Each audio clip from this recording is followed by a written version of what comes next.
font l'actu et ils sont sur un JFM. 7h45, l'invité du jour.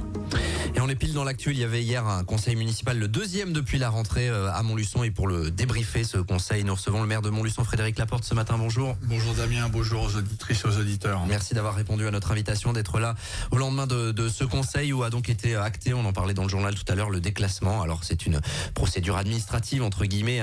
Il n'y avait pas vraiment de nouveauté, mais déclassement acté des écoles Anatole France et Pauline Kergomar. Au-delà du débat qui a parfois été houleux pendant un an et demi sur l'avenir de ces écoles qui sont fermées depuis la rentrée. On a envie de vous poser la question sur l'avenir de ces bâtiments. Pour Anatole France notamment, vous l'avez confirmé hier, il y a la volonté vraiment de mettre en place un pôle senior. Exactement. Il n'est pas question d'abandonner ce bâtiment. D'abord, il doit subir des travaux de sécurisation avec le Lamaron. Je rappelle que c'était ce qui nous a contraint de fermer l'école et donc de fermer la structure éducative et de la déclasser. Il y a des gros travaux sur la dalle pour sécuriser, y compris les bâtiments qui peuvent être entraînés dans un glissement de terrain. Et puis derrière, comme c'est un bâtiment d'abord patrimonial important, magnifique, connu des Montluçonnais, et qu'en face on a un besoin de service auprès d'une population large qui est à Montluçon, dont il s'agit des aînés, on a décidé d'y installer un pôle senior sur le site, c'est-à-dire que ça regroupera l'ensemble des activités et des services dédiés aux seniors sur un seul pôle, le pôle senior Anatole France. Club-restaurant, lieu ressources également vis-à-vis des services de la mairie, ce qui est actuellement Paul Michelet, c'est ça ? Exactement, mais j'imagine même aller au-delà des services de la mairie, de pouvoir y emmener des structures extérieures qui pourront y avoir une permanence. L'idée générale, c'est que ça sera le lieu pour que les seniors puissent venir avec une facilité de s'y rendre, de stationner à proximité. Il y a un grand parking pour les PMR, il y aura le parking devant. J'aimerais pouvoir y faire aussi dans des prestations de services dans le cadre de prestations d'inclusion avec des associations spécialisées. On a beaucoup d'idées sur le sujet. D'ici quelques mois, on présentera ça à la population, notamment à la population du quartier, puis à la population senior en particulier. Et il y aura des questionnaires pour savoir aussi ce que cette population peut attendre d'un pôle senior. Concernant l'école Pauline, l'ex-école désormais, Pauline Kergomar voisine, là il n'y a pas de projet spécifique. Comme vous le savez, la ville de Montluçon a beaucoup de bâtiments, puisqu'elle était structurée pour une ville plus importante. Il est possible, mais il n'y a aucune décision qui est prise, qu'on aille jusqu'à la vente de ces locaux. À suivre dans les prochains mois. Ce qui a également fait débat hier, c'est le coût des travaux de l'hôtel de ville. L'opposition municipale, en tout cas une partie, s'est émue du fait que la facture ne cessait de s'alourdir. Vous êtes plutôt rassurant là-dessus, finalement, c'est oui, contraintes des travaux. Je voudrais d'abord expliquer la situation. C'est un bâtiment qui n'a pas d'entretien depuis des décennies, probablement plus de 50 ans. C'est un bâtiment qui est plus que centenaire. Il a été inauguré début de 1913.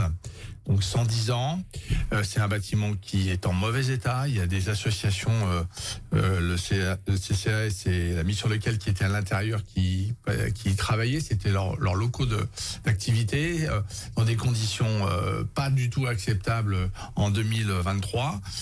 Donc il y avait une urgence à rénover. Il y a une verrière qui a subi aucun entretien depuis des décennies. C'est un bâtiment qui est pas en bon état et il va de soi qu'il faut faire une rénovation de fond.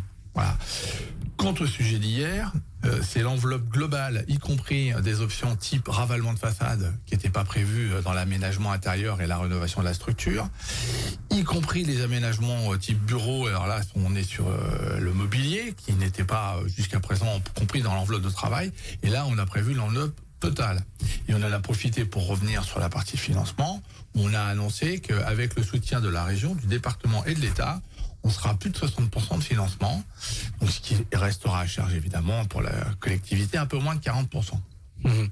Important de préciser tout cela. D'ailleurs, travaux de l'hôtel de ville, vieux château, la Louvière, il y a aussi, comme ça si je me rappelle, la piste d'athlétisme. Il y a beaucoup de projets d'investissement qui sont menés. Vous êtes parfois tensé par l'opposition qui vous dit mais ça fait beaucoup.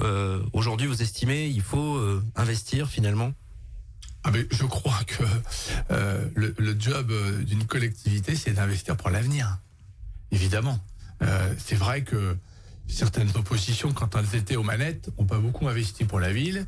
Et on a récupéré, il y a 22 ans, 23 ans, quand Daniel Duguerry est arrivé, une ville avec des bâtiments qui étaient dans un état plus que lamentable. Oui, il faut investir. Tout est une question de besoin.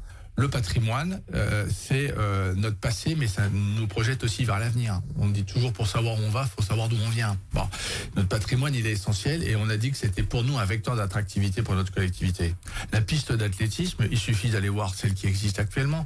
C'est une demande, pour pas dire plus, d'un club dont certains sportifs sont de très haut niveau. Donc il va de soi qu'on est obligé d'aller dans ce sens-là. C'est une obligation. La ville, elle n'est pas là pour dépenser de l'argent, elle est là pour investir pour l'avenir. Voilà. Nous, on pense à 2030, 2040. Voilà, c'est ça qui nous intéresse. Vous avez poussé un petit coup de gueule hier, puisqu'on en parlait des écoles tout à l'heure, au sujet de ce qui s'est passé cette semaine. On l'a relayé sur cette antenne dans l'école Pergot-Prévert du côté de Bienassis, avec un 4e cambriolage en moins de 3 mois. En gros, vous avez poussé un coup de gueule après certains élus, notamment un élu d'opposition, qui s'était manifesté sur les réseaux sociaux en disant mais que fait en gros la ville de Montluçon? Ça vous agace, ça? Ah oui, ça m'agace. Sincèrement, ça m'agace. Parce qu'on a affaire à un voleur qui a les clés. Un voleur qui connaît les locaux parce qu'il va éteindre les détecteurs de lumière, donc il sait où est l'unité centrale d'électricité. Un voleur qui, lors du dernier vol, met un mot sur le bureau de la directrice en disant voilà une petite dernière. Voilà. Donc c'est quelqu'un qui se moque de nous, qui se moque de la police. Et parallèlement à ça, on a un élu qui nous accuse de ne pas assurer la sécurité des enfants. D'abord, je ne vois pas où est le lien entre un vol en pleine nuit et la sécurité des enfants, parce que je ne crois pas que les enfants à 2h du matin se trouvent dans les locaux. Qui nous accuse de ne pas avoir fini les travaux dans les délais. Bon, c'est effectivement le cas. Il y avait le sol de la salle polyvalente qui n'était pas fini à la rentrée, mais toutes les installations scolaires étaient en parfait état de fonctionnement. Et là où ça m'agace particulièrement, c'est pas vis-à-vis de moi. Parce que les élus, je rappelle le fonctionnement, décident d'investir.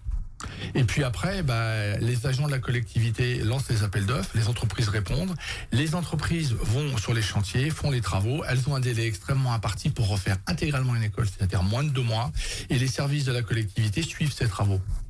Donc quand on accuse de retard, en fait, on accuse des gens qui ont passé l'été à travailler sur le chantier de ne pas être à l'heure. Le maire, c'est pas lui qui fait la peinture ou qui fait l'électricité. Il a juste décidé d'investir pour l'avenir des jeunes, c'est tout. Voilà, donc en fait, on accuse des gens, des salariés, de ne pas faire leur travail. Oui, ça m'énerve. L'autre actualité de cette semaine, on en a parlé, c'est la non-certification confirmée du centre hospitalier de Montluçon.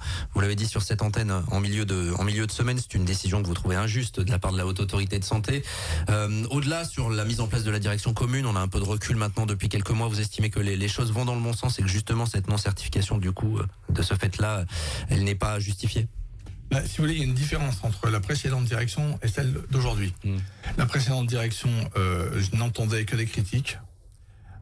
Celle d'aujourd'hui, j'ai plutôt tendance à entendre que des bons points. On verra à l'avenir comment les choses évoluent. Concernant la direction commune, déjà, l'urgence, et je ne parle pas du service d'urgence qui avait provoqué beaucoup d'émoi dans la population, c'était le risque de fermeture de la maternité, plus précisément du service pédiatrique. Aujourd'hui, le service pédiatrique, il a repris les consultations. C'est-à-dire qu'il y a plusieurs professionnels, plusieurs pédiatres qui sont là, ils ont reconstitué l'équipe, et ça, c'est grâce à l'intervention du CHU.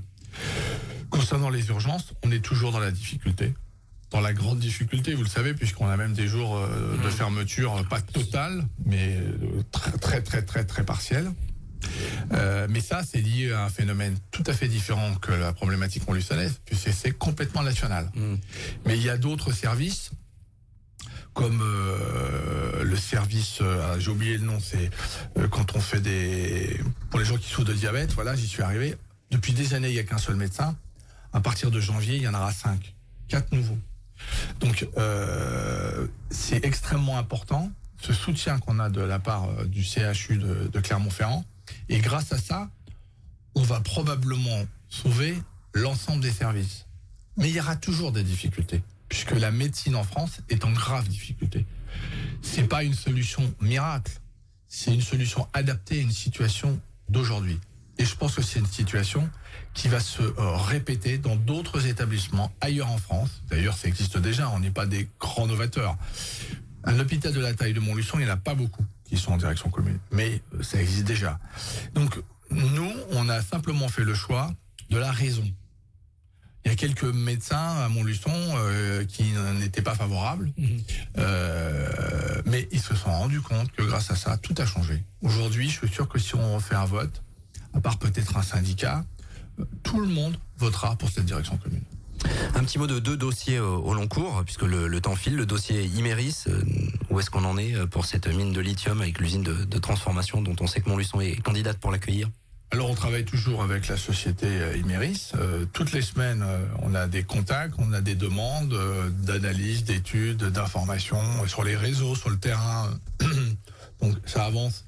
Évidemment, pas à la vitesse à laquelle je souhaiterais, parce que j'aimerais que le terrain soit déjà vendu et que l'usine initiale soit déjà presque en cours de construction.